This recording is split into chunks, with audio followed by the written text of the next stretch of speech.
கிடைக்கும். என் காலுக்கு சிலங்கையிட்ட உன் காலடிக்கு முதல் வணக்கம்.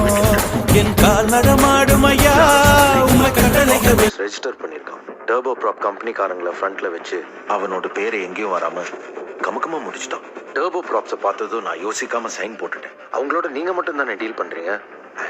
சாரி. Don't worry Paresh. இவனுக்கு என்ன பாலையா மாதிரி பரம்பரை சொத்தா இருக்கு. Is just a fool. வாலை சுருட்டிட்டு வந்த இடத்துக்கு திரும்பி போயிடுவான் பாருங்க. பாலையா தான் முட்டாள். அவன் அப்பா காசு முடிஞ்சதும் காணாம போயிடுவான். You call up whoever, wherever, but finish him. Don't be hasty, Paresh. போன வாட்டி பண்ணதுக்கு இன்னும் சிபிஐ என்கொயரி ஓடிட்டு தான் இருக்கு. I don't care. அவனோட பிளேன் இங்க லேண்ட்